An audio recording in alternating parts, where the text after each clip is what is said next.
Okay, we'll begin now. So, hello everyone. Thank you for coming. Welcome to our final webinar in the Climate Justice and the Commonwealth series. Today, we will be delving into reimagining the future and discussing climate justice in practice.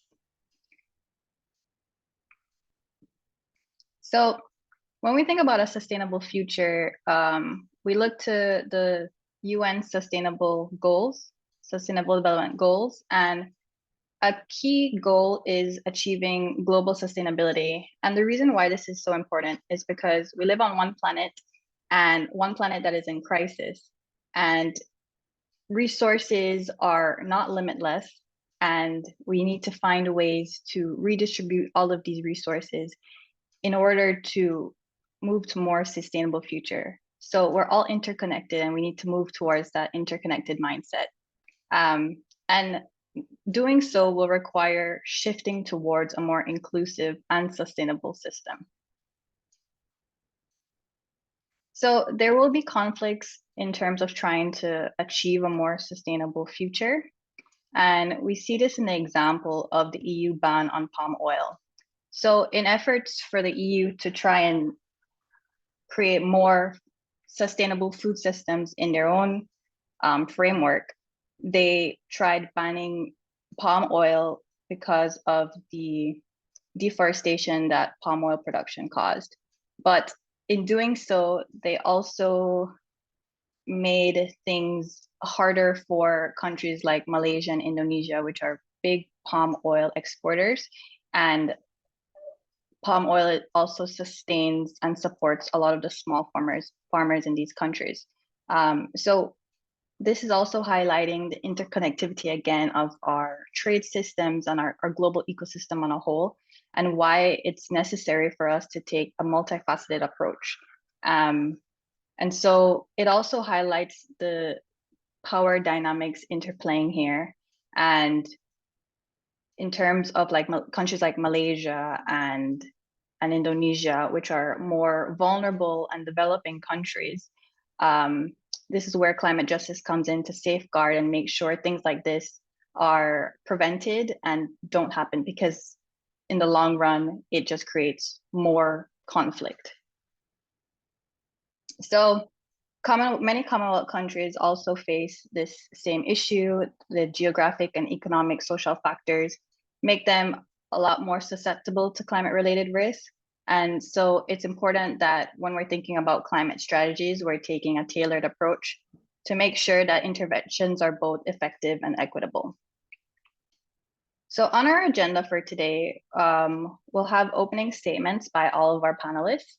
Then we'll get into some brief discussion on practical solutions. We'll have a short time for Q&A, and then we'll end off with closing statements. So without further ado, our 5 remarkable panelists today. So our first panelist is Cherelle Fruean, and she is a passionate advocate for climate justice and social change. Hailing from Samoa, Tokelau, and Tuvalu, Cherelle has always been passionate about uplifting stories from the Pacific. She has over 10 years experience working the development space, specifically focusing on youth, feminism, and climate change. As a Pacific climate warrior, Cherelle acknowledges the importance of weaving Indigenous stories into the climate narrative. As a former advisor of FRIDA and a current regional lead for the Youth Climate Justice Fund, Cherelle has focused on supporting youth-led grassroots organizations in the feminist and climate space. Our second speaker is Anam Rathor, and she's an avid social, political, and climate justice organizer with a demonstrated history of working in the nonprofit industry. Anam believes in the feminist principles of grassroots mobilization, inclusivity, and participatory approach among social movements for people-led climate action. Skilled in campaign planning, organizing, volunteer training, and designing advocacy campaigns, Anam is passionate about achieving sustainable development and a just recovery process through connecting people and ideas. Anam is the co-founder of Climate Action Pakistan, a network of climate activists sharing community voices and concerns in pursuit of climate justice. Our third speaker is Azeez Toby Abubakar, and he is the founder and executive director of Sustainable Solutions for Green Growth. A lead green associate and World Economic Forum global shaper, he is dedicated to driving progress and positive change in sustainability. Azeez has a wealth of experience working on climate projects within the Commonwealth, focusing on practical solutions to climate justice issues. Our next speaker is Melina Dickson. She is a passionate advocate for climate justice with a background in environmental policy and communications. With extensive experience in strategic messaging and advocacy, Melina has worked on numerous initiatives aimed at raising awareness and driving action on climate justice issues. Currently, Melina serves as a communications officer for the Climate Justice Coalition, working to foster intersectional coalitions. Through her work, she contributes to the collective effort to achieve an economic transformation that addresses not only emissions, but also inequality and injustice, aligning with the CJC's mission to advocate for systematic change and amplify the voices of marginalized communities affected by climate change. And our last speaker today is Jevanic Henry. He is a climate and development professional with experience leading and supporting the development of environmental projects and policies at a multi-levels. He previously served as climate change special envoy for the Caribbean Youth Environment Network, a United Nations Foundation Next Generation Fellow, as well as working with the Climate Change Unit of the Commonwealth Secretariat, where he co-authored a practical guide on enhancing access to climate finance, and now with the UNFCCC Secretariat. In 2023, he was St. Lucia's first Alliance of Small Island States Fellow, assigned to the permanent mission of St. Lucia to the UN in New York, and was also appointed as the first Caribbean representative to the UN Secretary General's Youth Advisory Group on Climate Change. He continues to support community-based youth entities in St. Lucia in capacity building and accessing finance for climate resilience projects. So welcome to all our panelists. And I will first hand it over to Cherelle. Thank you so much, Kelsie. Talofa everyone. My name is Cherelle Fruean. I hail from the Pacific island of Samoa, and I also hold ancestral ties to the islands of Tuvalu and Tokelau on my maternal grandmother's side. So I'm a very proud Pacific Islander. And today I'm calling in from beautiful Aotearoa, New Zealand. So I just also want to pay respect to Tangata Whenua, the Indigenous people of this land. Thank you, Kelsie and the Institute, for having me on this panel today. I feel very honored to be amongst so many incredible climate activists. It is really great to be on a panel that recognizes climate action is very different from climate justice. So where climate action prioritizes planet, climate justice prioritizes people and planet.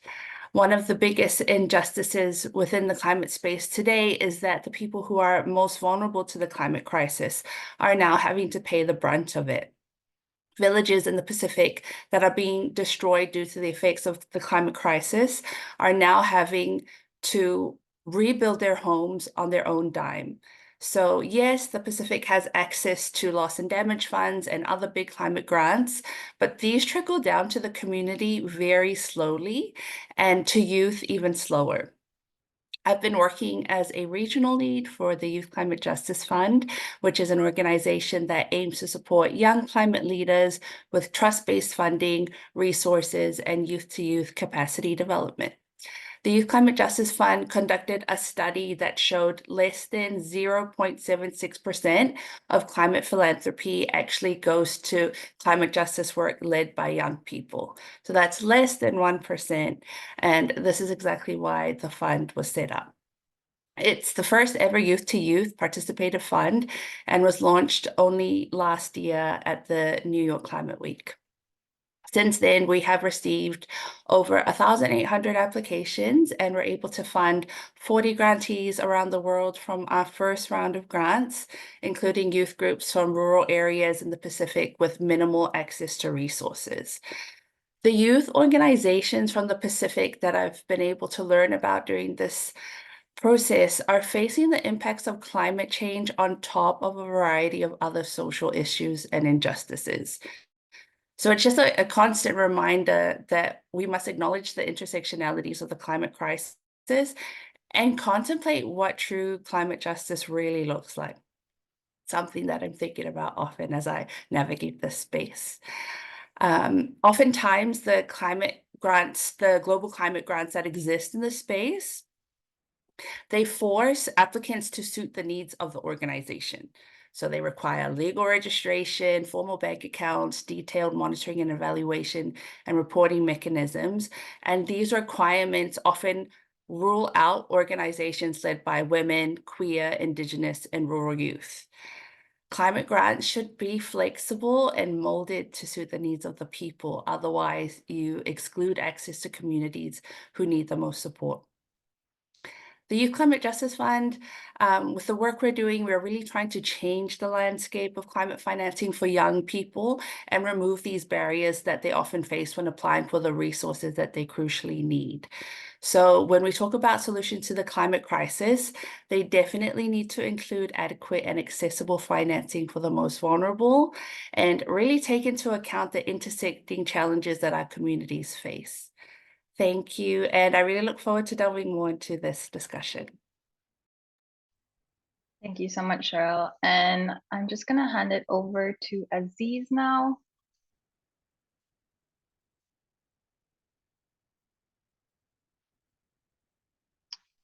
He is here. Okay, we'll come back to him if anything. Anam, you can go ahead. Sure. Firstly, thank you so much for this opportunity, inviting me to speak with. I listened to the introduction, so many amazing young climate activists from all over the world. It's an honor to share a space with you. And yeah, before I start, I just want to I'm Anam Rathor, and I'm based in Islamabad, Pakistan, but I am originally from the Indian occupied territory of Jammu and Kashmir, where they had to leave that country. They had to leave that place because it is unstable, and go back there because, as I said, it's an occupied territory, which is not that much talked about. I have lived more. I was born and have lived most of my life in Pakistan, and as most of you know, that Pakistan is progressively experiencing the effects of climate change, and the people of this country, they depend on the system to survive. But because of the changing climate, Pakistan's, the sensitive agrarian economy is facing a large risk in the form of their monsoon rains, their floods, their extended droughts, and what the people of Pakistan believe, that this devastating effects of climate change need to stop. But again, when we talk about climate change, we can't talk about it without climate justice, and it's really important to realize that, as I think the speaker before me also said, that climate justice is different from climate action. Climate justice is the materialization of all the issues we are seeing today. From poverty, we have lack of urban planning, to gender-based violence, to economic and social inequalities. All of the issues are now combined into our reality. So for us to be able to understand climate justice, we have to understand our role in the system, how it works, how we as individuals start fighting against it. Also, this perspective that climate change is about lifestyle change. We need to change this perspective because it's a structural change. Like, there's these greenwashing practices, like, these big corporations that are responsible for destroying our planet, and climate change say things like, oh, let's not stop using plastic bags or start using plastic straws, or, these developed world talks about reduce, reuse, recycle, when those of us who world just reuse everything and recycle everything. We don't have big cars, and a lot of people just don't own cars, and our lifestyle, but they see the world from their perspective and think these small actions by them, when they are the biggest polluters, can bring a change. Also, as I said, we live in a system of inequalities, a system where more than half of the population of this world is treated as a commodity, is treated as a cheap labor in this capitalist system. We're so used to seeing cheap resources, or we're so used to seeing like, a specific part of the world as cheap resources that, seeing people as cheap resources as well. And the system of, it has become a system of have and have nots, where people are divided based on where they're based in the world or based on their skin color. This system, this economy is the same one that treats this system. It treats the same way. Now it's treating the planet the same way as well, like the environment. It thinks of it as a commodity, and we're only thinking of our gain. We're only thinking of just to build profit. We also have to realize climate change does affect everyone, and nobody denies that, but it people more than others. And the frontline communities, people in the global south, people of color, women and children, these communities, these people are most severely affected. Their lives and livelihoods are it's being threatened by climate change. And it's and the whole thing just comes down to that climate change is the crisis of inequality, and it is only made possible with the fact we lived in an unjust world which is governed by these patriarchal colonial system structures that are founded on centuries of systematic oppression and inequality. And it also creates these structural oppressions and inequality because of our inability to mitigate and adapt. And we are that way because, as I said, it's been hundreds of years that we've been in this unequal and oppressive system, that even if we want to change or we want to bring change, we don't have the capacity. Things like class, socioeconomic status, gender, sexuality, physical ability, political representation, nationality, all these inequalities over time are getting bigger, and the crisis is getting worse. And the more inequalities we experience, the less choices we have. So it's just that when we talk about climate justice, we can't think of it as a one-way thing.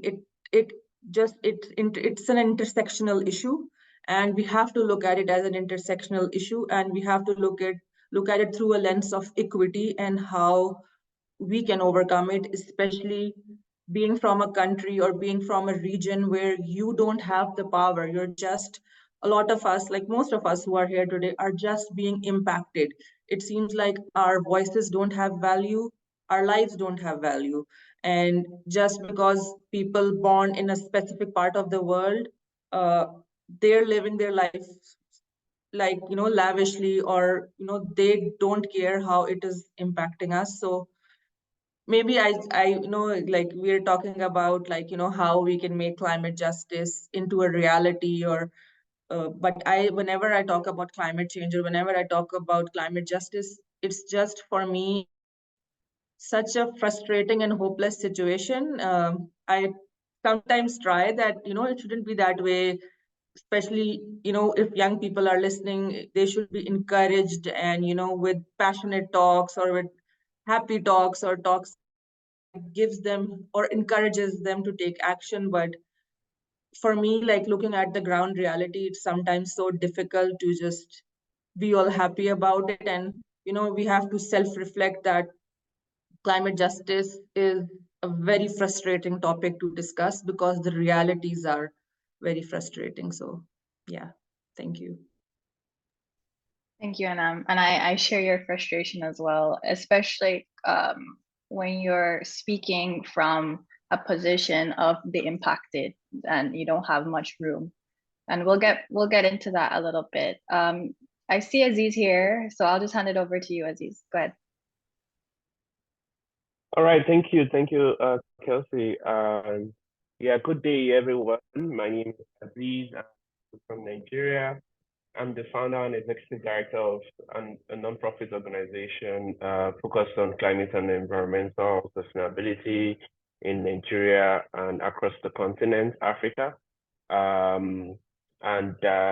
We basically do quite a lot of work around supporting marginalized communities that are the most affected by the climate crisis, and really just helping to bring about climate justice especially because some of these vulnerable communities contribute the least to the challenges that comes out of climate change, and but yet they suffer the brunt of those challenges. You know, in the past we've had a series of flooding events and you know, droughts, both in the northern region of Nigeria, the country where I live, and also in the southern region where we had you know, heavy rainfalls and extreme weather events.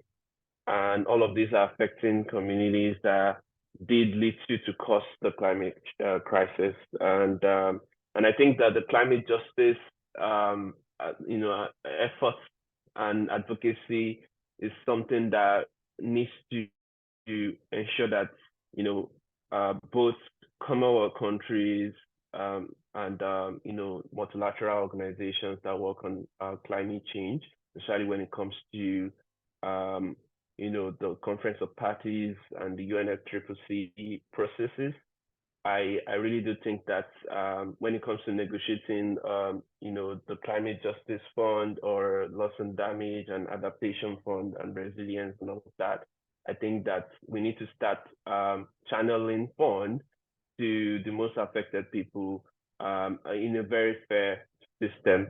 I think, you know, since the commitment of over $100 billion so far, I've only seen that the Green Climate Fund has disbursed just about 20 billion, which is nearly enough to even cover the cost of loss and damage or the losses that have been suffered by vulnerable communities in Africa. Africa to date contributes very little to global emissions, and with just less than 4% of that. But yet the continent, you know, faces the consequences of the climate crisis in a much advanced manner, especially because the countries in Africa, quite a lot of them are also Commonwealth countries, by the way, are still trying to, you know, sustain and have a much more sustainable economy. So imagine you're having to deal with, you know, putting food on your table every day. You're still struggling with that, and then you get hit by an extreme weather event. Just imagine how devastating that could be for those people and these communities. So I think we need to start channeling the necessary support and resources in terms of technology transfer when it comes to renewable energy solutions and other resilient solutions to this part of the world and to, you know, other developing countries across the Commonwealth, and then ensure that there is a fair mechanism to ensure that that fund goes to the right set of people. Because I mean, so far, as a young person who leads a non-profit organization in Nigeria, I mean, I've applied to quite a lot of grants that are meant for climate justice initiatives, and quite some of them weren't successful. And I would say the same for other young people who are actually in the space as well, where they've applied to different grants and they're just, you know, they just don't trust that, you know, the funds will be used accordingly, or you know, the funds are going to be there's just that discrimination in the process. And so I think that climate justice in itself, it needs to really speak to that, in the sense that, you know, there is a fair process for, you know, disbursing funds or resources to the most affected communities, and such that it goes through the you know, the local civil society organizations and the entities that need to really put a good use of these funds to actually execute impactful projects in the communities.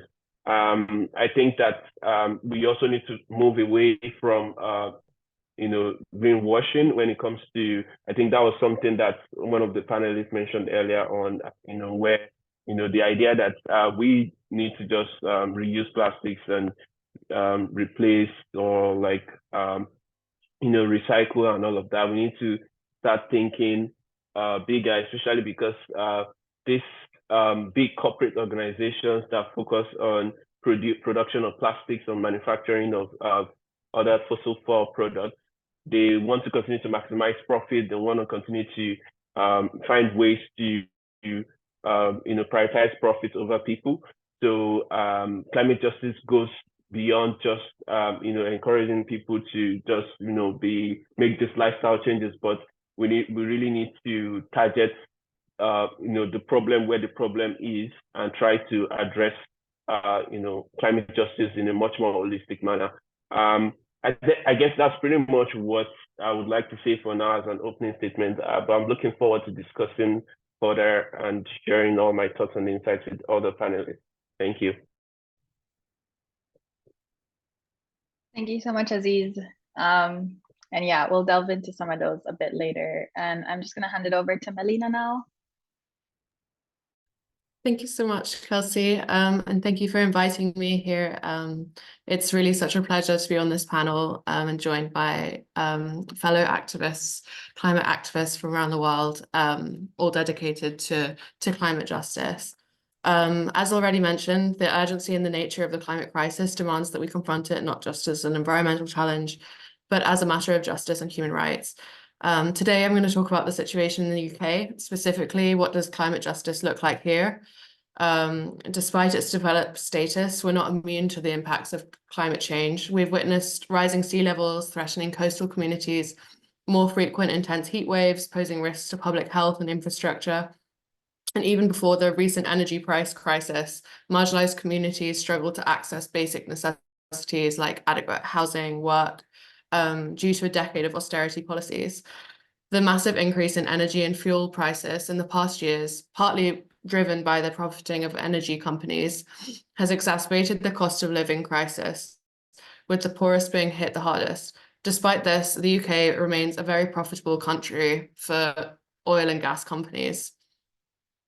We know that climate change acts as a threat multiplier, intensifying existing challenges such as security, economic instability, and poverty. Heat-related deaths have been increasing significantly in the UK. Over 5 million properties in England are at risk of flooding, which means escalating insurance costs and again leaving low-income households vulnerable. The poor state of the UK housing contributes to climate change, with buildings emitting estimate of 15% of total emissions, mostly from heating. The government investment in home insulation alone could help meet climate targets and lower bills from up to 20%. Insulation is just one way the government could be fostering a fairer, more sustainable energy economy. The top priority, however, remains a rapid transition away from fossil fuels and prioritizing stable, green, and unionized jobs. As we push for this transition, we need to consider the significant implications for workers in those sectors, as well as the communities that are reliant on them. This raises very important questions regarding the protection of these communities and the fairness of the transition process. If workers in the oil industry face job losses due to transition policies, is this fair? Ensuring a just and fair transition is essential for successfully combating climate change while avoiding exacerbating existing inequalities and losing public support. We can see this with the UK's experience with the collapse of the coal industry in the 1980s. This serves as a stark reminder of the consequences of when workers and communities are neglected during economic transformations. The abrupt closure of mines without regards for people's livelihoods led to long-lasting hardships, and some communities are still feeling the effects today. It's worth mentioning that often it's not only a matter of morality, it's also strategic. If we fail to consider the interests of those most affected by the shift to a low-carbon economy, we risk encountering resistance to change. This resistance could give rise to political leaders who exploit people's grievances for their own gain. We've already seen signs of this resistance in the UK. Therefore, prioritizing fairness isn't just the right thing to do, it's also crucial for achieving our climate goals effectively. By listening to and addressing the needs of concerns of affected workers and communities, policymakers can build broader support for climate action and pave the way for a more just and sustainable future. There are many ways to do this, including retraining programs for workers to transition to new industries, investment in renewable infrastructure to create alternative employment opportunities, protection of workers' rights through union representation, ensuring equal pay for all workers, implementing robust grievances policies, imposing taxations on excess energy profits, and holding polluting companies accountable for their actions. Every region in the UK and globally will need a different approach. Thinking about the North Sea oil and gas workers, an approach in the northeast of the UK should prioritise the retraining and reskilling of these workers, tapping into the potential of new employment opportunities in offshore wind energy and other renewables. It's the case that many offshore wind engineers in the UK previously worked in oil and gas industries. And in a major survey of the offshore workforce by Greenpeace and other organizations, they found that 4 in 5 offshore oil and gas workers in the UK would consider leaving the industry. A successful example of all of this is in 2014, when oil prices were falling, the Scottish government made a strategic decision to invest in renewable energy, aiming to create a sustainable long-term employment opportunities at the same time as reducing carbon emissions. One notable initiative was the establishment of a transition training fund. So the fund was designed to support unemployed individuals by offering opportunities for upskilling and retraining. And by 2018, over 3,000 people had applied for access to the fund, and 85% of them had successfully secured new employment opportunities. As this shows, climate justice is inseparable from social justice, as the current crisis stems from an economic system designed to benefit a privileged few at the expense of the planet and its people. Despite increasing awareness and calls for action, the UK government's response has been completely inadequate and marked by systemic shortcomings. We must stand in solidarity as well with our international partners, confronting climate violence and supporting human rights defenders in their fight for land and livelihoods, advocating for lower emissions, poverty alleviation, and local economic alternatives. We can work to a more just and sustainable future for all. Thank you.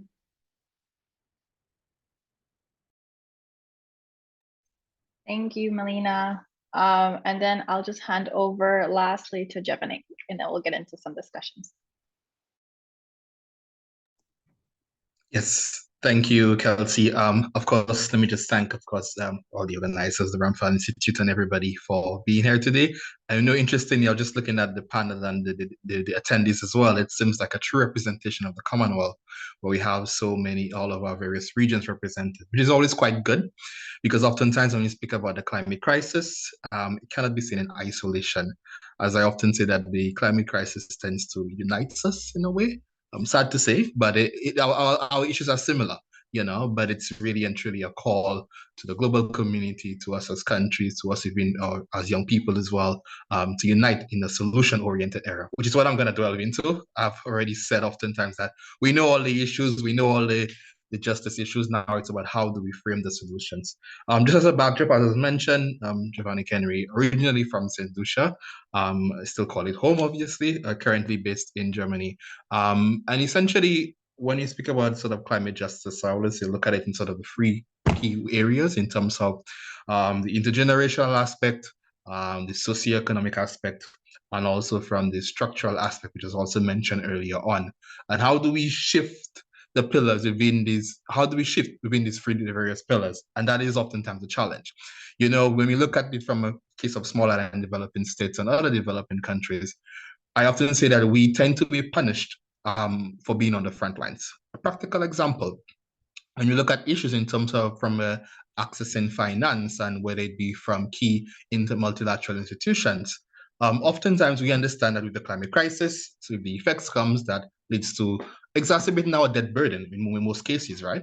And essentially, in trying to recover from these cases, we're now placed in a situation where we cannot even we get punished if we get into some interest rates and so on, because essentially it's a case where in trying to rebuild from these natural disasters or also the slow onset events, we also have a case whereby the financial institutions are not cooperating.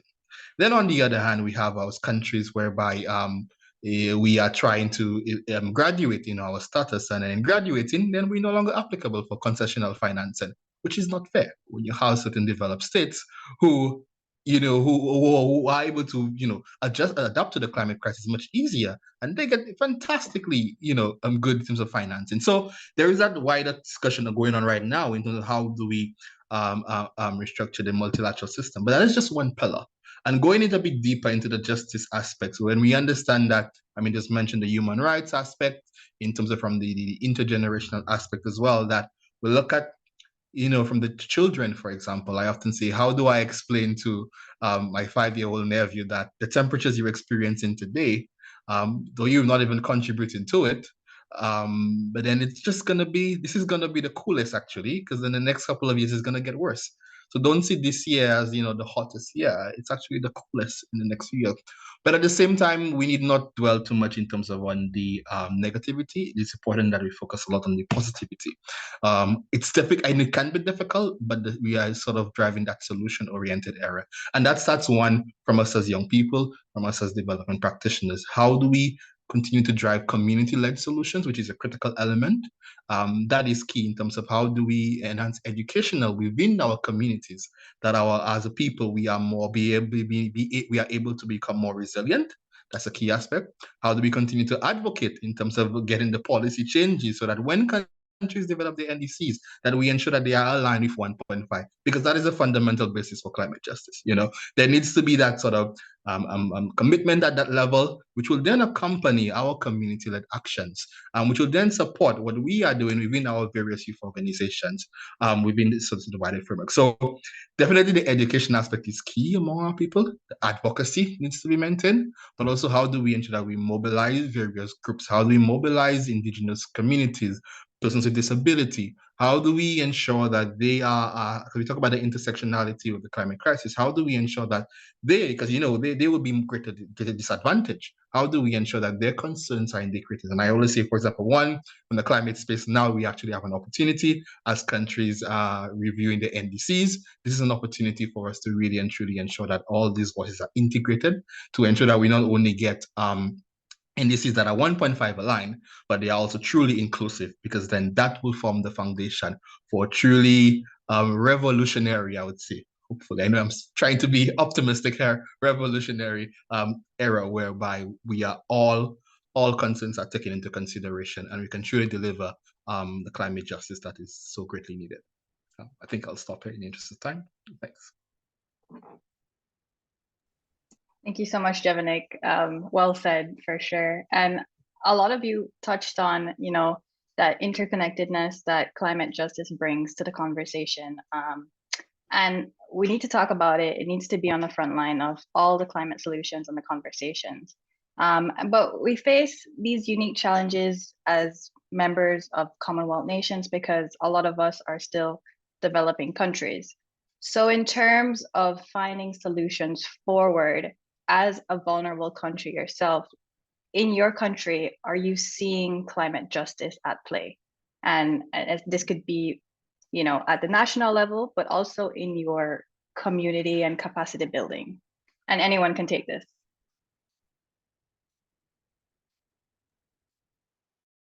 I can just give I'm going to briefly. If you look at Pakistan, the people are aware of climate change because as I said, the livelihood depends on environment, nature. So they are seeing directly how their lives and livelihoods are being impacted by climate change. But when we talk about climate justice, again, we live in a very patriarchal society. So it seems like instead of, a lot of grassroots people coming together to fight climate change, that as the climate crisis is increasing, these issues are also increasing. As people are seeing more suffering, we see more domestic violence, we see people unable to afford education for their children. This crisis is increasing the vulnerability of people in a lot of ways. What's happening at the grassroots level, that's what's happening in the peripheries. But nationally, unfortunately, I live in a country which the economic condition is also getting bad every year. 2 years ago, faced devastating floods, which a third of the country was underwater. People lost their homes, and it's happened in the summer. So people who worked all year on agriculture, they lost their whole fields, and they lost animals, and it was truly devastating for the country. And an estimate showed that it was in a few hundred billion. That was 100 and something billion. That was how much Pakistan lost in terms of the structures, the bridges, and all. That's how much damage suffered.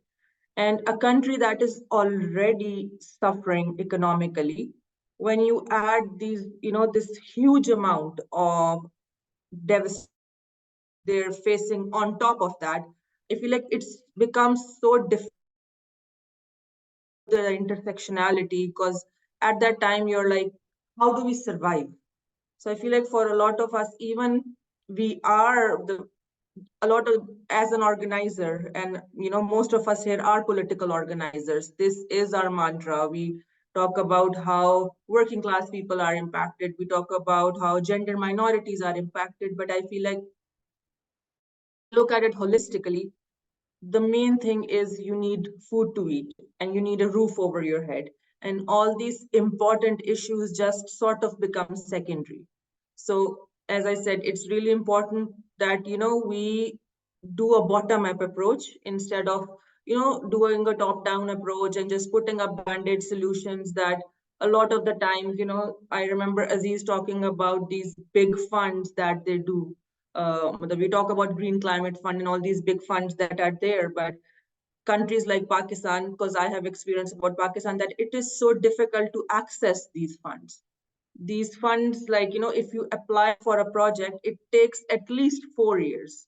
So by the time, I feel like climate issue that needs to be dealt now is that even we have these things this fund and this country pledged this much money and this country pledged this much money. How do we actually get to it? I think even that is so difficult. And then again, it's just people are just, I just feel like saying, it's that people are just facing devastation after devastation. And it's not a low-hanging fruit. It's just this thing, the shiny thing in the star, that they say is a fund that you can access for adaptation and mitigation.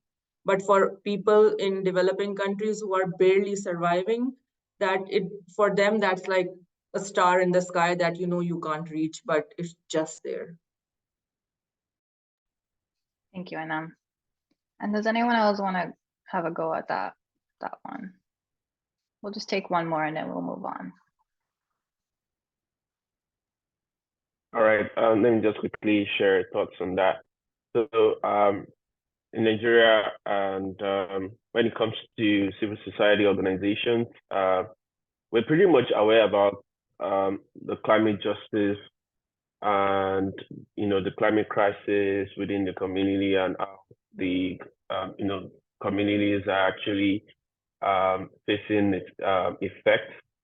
And I can say for sure that when it comes to ensuring that support reach the people that need it the most, we try our best as much as possible to ensure that happens when it comes to at the more local level.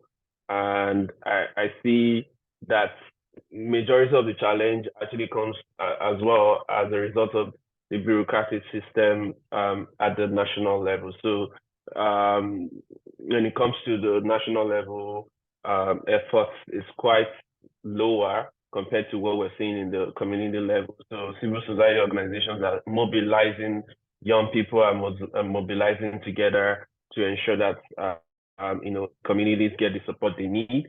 However, at the more top level, it's quite difficult to access the funds or to really channel the funds to the right places. So I would really like to just emphasize what the previous speaker said, Anam. She mentioned that we need to start looking at more of a locally led approach, where the power dynamic shift from the top to the bottom. So now we're moving from the bottom to top approach. Yeah, that's what I would like to comment on that. Yeah. In terms of that bottom-up approach, I think definitely it's something that as more vulnerable countries, that's something that you have to start partaking in more. But like I think Anam had mentioned earlier, and I think you, Azeez, that when you're talking about climate solutions too, that is just one outlet for it, but it's important to not put too much emphasis on that as the only approach, because that top-down approach is very essential for dramatic and also quicker change to happen as well, where it's needed the most. Because a lot of the conversations can get into, civil society and what people are doing in their own lifestyles as a community. But it needs to be complemented as well by that top-down approach. And in terms of, Melina, somebody who lives in the UK, who is in a developing country, what are your thoughts on what the UK is doing, especially in terms of like the fossil fuel industry and phasing out fossil fuels? Yeah, I mean, I haven't had a chance to mention, but of course, the transition away from fossil fuels, which already there's nowhere near being done. There's more and more is going into the oil and gas companies, and yeah, there's already like nowhere near as being done as much as there should be. This is just one thing that the UK needs to be responsible for. It's like is stop doing the harm. It's already doing the most harm globally, along with other global north countries. We need to be rapidly cutting our carbon emissions, but we also need to be thinking about how can we repair the harm that we've been causing for so long, and also about compensating that harm through finance, through accessible finance that isn't going to take 4 years to come through, that isn't very difficult and just inaccessible for different communities. And I think that that it's just a conversation that needs to be happening a lot more concretely. And it hasn't been at COP and through the loss and damage conversations that have been happening. It's there's a lot of conversations around loans and repayment schedules and things like that is just going to carry on making the rich richer, and again is contributing to the growing inequality that is existing. Thank you, for sure. Yeah, it's a difficult one, and when we're having conversations like this, I think it's super important as well. Or any discussion around climate justice and this webinar, we don't have enough time to get really in depth, but the work you are doing in your individual communities is super important in terms of bringing those conversations to a more specific group and tailoring the strategies in order to add and contribute to that climate justice. Because I have seen a lot of times, we have webinars and different platforms and conferences, COP for instance, this happens annually, but it just seems like not a lot of progress is being made where progress needs to be made, most of all. And so, like I said, I really wish we could get more in depth in specific projects. And like you mentioned, climate finance is also something very, very needed, but the challenges in getting that funding is very difficult to reckon with. So because we're getting closer to time too, I'm just gonna have everyone say their closing statements, and we can start with you, Cherelle. Oh, I wasn't expecting that. Yeah, I just echo what everyone has said. I actually have like a page full of notes. But I think there's just so many commonalities with, a lot of the issues that we're facing amongst all of our regions, I'm hearing like access to financing. And I guess because I'm working like very closely in that field, I've heard it come up for so many of us. It's such a huge issue, especially for us in developing countries. I don't like to use that term because it assumes that we're not developed just because of our financial or economic status, and I don't agree with that. But access to financing and the barriers that we kind of have to put up with just make it so inaccessible. So again, talking about the 4 years until the funds reach us, and that's usually just at the government. So you can imagine how long it takes to trickle down to NGOs, to communities, to youth.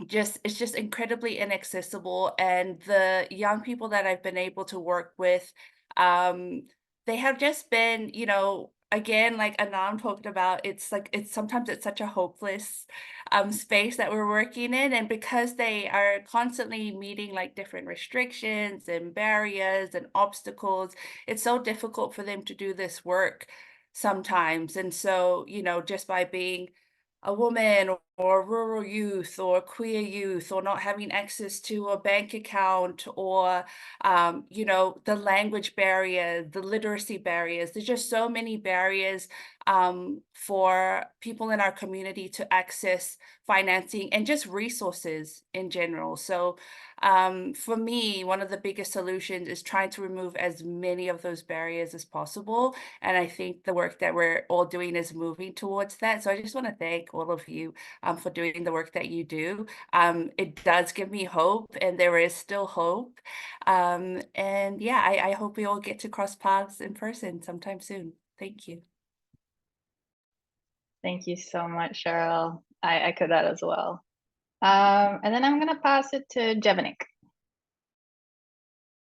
Yes, thank you, Kelsie. Interestingly, when the topic of finance comes up, it's always a very both controversial but also very interesting space as well. Because I think in now is a stage when you hear a lot of talking about, oh, we need sort of innovative sources of finance. I think that's like the nice word to do it. But then what exactly are the innovative sources? But I think, of course, we do need to embrace, different sources of finance, but it's important that we understand the context specificity. I can never pronounce the word right. Because essentially what may work in, may applicable to my islands in Lucia may not be applicable to, whether it be Tonga or whether it be to Zambia, So how do we ensure that, these are context specific? And that is where the aspect of that sort of community-led or that ground-based approach is key in ensuring that we have, equitable efforts, because then it is better informed. I often say that now we have a case going through our countries where there's an issue of maladaptation, whereby essentially it's not the best advice, so it's important that we have these ground-led solutions, community-led solutions, and that is where we come into play, whether it is as a think tank, as a research institute, whether you're in an NGO or, with government or so on. And I think perhaps I put that as a challenge to everyone here. What more can you do in terms of looking at this next phase? What more can you do? And who else can you, what is needed to actually help you scale up your efforts? Because oftentimes we see our efforts in isolation, but it is not. And I always say the snowball effect is quite key, whether it can be from a rural village somewhere in the middle of nowhere, but never underestimate the value of our impact, because it goes back to my initial point that the climate crisis unites us, and therefore there is unity in the solutions. And I keep pushing that message in the solution-oriented era, and it starts with us in what we are doing within our communities, and let us ensure that we bring others on board, like we've been in such spaces, that we too can scale up their initiatives, and that is how we can truly advance, efforts. Just one point, like I often say, sometimes it can be very demotivating, but look at the issue of loss and damage. 30 years ago, when a small island states first pushed that narrative, finally got a fund 40 years down the line. But the point is, it shows that with persistence and, of course, guided by clear science and so on, then we can actually shift the needle when it's necessary. So don't lose hope. That's all I can say. Thanks. Jevanic, your enthusiasm and your opportunism is very refreshing, especially in times like this where progress is very, very slow. And when you're talking about the climate crisis, you know that it's just not the climate crisis, it's a political crisis, it's a social crisis. So yeah, definitely we need to stay optimistic, even when it's very challenging. And then I'll pass it to Anam. Thank you. Yeah, I would end it by saying that, we know that because of the climate crisis impacting our communities, there's an increase in the already existing injustices. But in this uncertain world, one thing is very clear, and that is that young people that are here today and young people all over the world who are fighting, and they are the ones who are going to pave the way for a more just and sustainable future.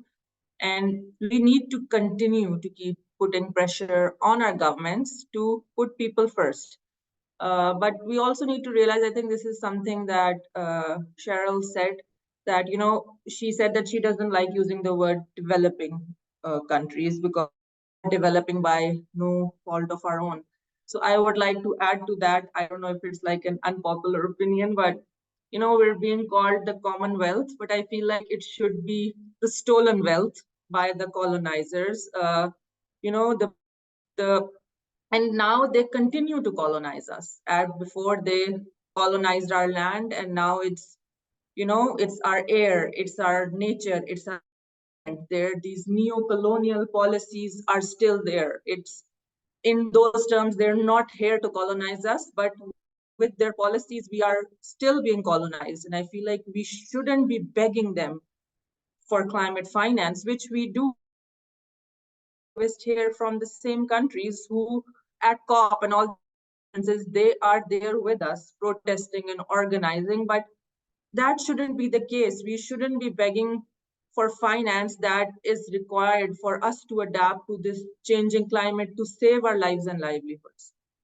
But again, I feel like among all this devastation, there is still hope. There are, organizations in the UK, there's Just Stop Oil, there's Fridays for Future movement, Greenpeace.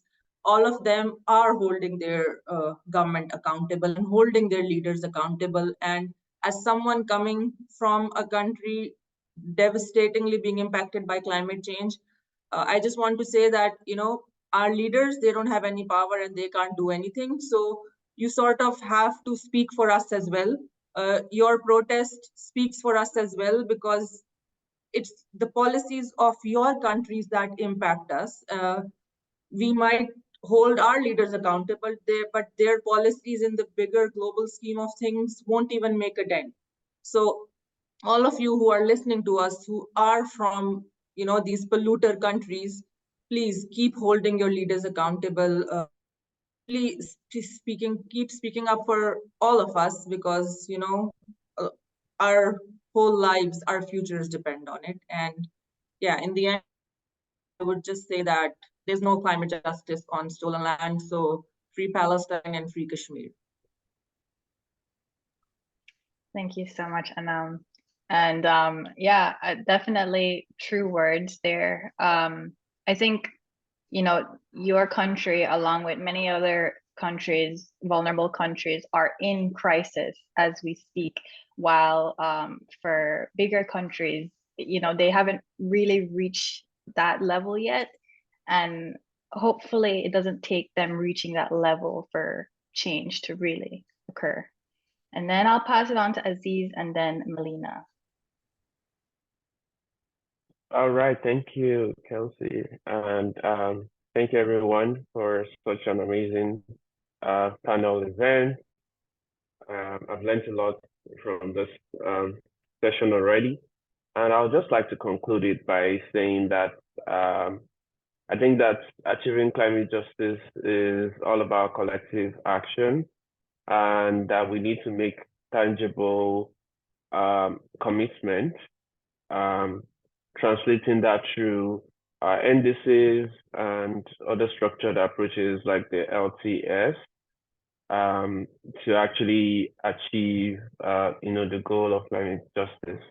I think that all the different stakeholders from private sector to the public, and also governments and other entities like multilateral organizations have a role to play in ensuring a just system and a just transition towards a net zero future and a more sustainable world, and that African Commonwealth nations also play a key role in achieving that. And I think that together with other Commonwealth nations and the global North countries, we're able to ensure concerted action towards achieving climate justice and eradicating climate injustice. I guess that pretty much sums it up for me. Thank you all for listening and for your attention. Thank you, Azeez. And yes, this holistic approach definitely is something that we can take from Indigenous communities as well, because collective action is how we move forward for sure. And lastly, Melina.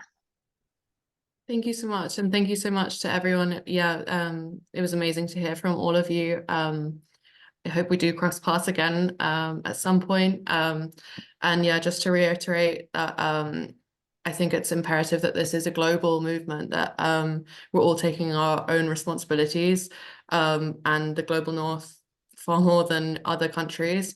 But also when it comes to solidarity and building movements, I think it's so important to keep building these strong links between activists, between organizations and communities worldwide, and just keep fostering collaboration, solidarity, sharing knowledge. And I think that the more they have events like this where we can all come together and discuss climate justice and what's that looking like in our own countries, and how we can work together in the future. Yeah, the more that it's better to understand unique challenges faced in all of our areas, and work together on that. So yeah, just thank you so much for having me. Thank you, Melina. And thank you all for being here. I know it was a very short discussion, it went fast, but I'm really glad that we had representation from all 5 Commonwealth regions, which I think is super important. The Commonwealth framework, Commonwealth organizations, ComSec in particular, they do strive, they have these resources and tools that they try to provide to their member nations, but the work being done in specific and individual member nation countries is super important and must be spotlighted as well. So thank you all for being here and adding and contributing your valuable insights to the conversation. And you're all doing amazing work. Don't forget that. I know it can get very discouraging, but this is the community that we need to remember, and we support each other as we go forward. So thank you so much. And I just want to thank everybody else for joining as well. The Climate Justice and the Commonwealth webinar series has delved into various critical aspects, beginning with an examination of root causes stemming from colonialism. We highlighted the commendable efforts of organizations like ComSec and other Commonwealth entities in supporting member nations. Additionally, we shed light on the unique challenges confronting small island developing states, emphasizing that there is more to climate resilience than just adaptation efforts. Moreover, we heard from one of the most vulnerable demographics, the Indigenous communities, and their personal challenges. Finally, today, we have emphasized the necessity of practical solutions within the Commonwealth framework, uniting diverse regions under a shared objective of progress for all, particularly those with limited resources. The key message I would like to send you all off with is the imperative for climate initiatives to adopt a holistic approach. This approach should not solely target emission reduction or climate adaptation, but must also prioritize the protection of vulnerable communities, countries, and individuals. By integrating multiple dimensions into development processes, we can ensure that our efforts uplift those most in need while advancing collective progress towards a sustainable future. So thank you all again for joining. The entire series will be available on the Ramphal Institute's YouTube page if anyone's interested in checking that out later. And thank you again, and enjoy your evening or day or wherever you are. All right. But thank you so much. Thank you. Thank you. Thank you. Thank you, everybody. Thank you, everybody.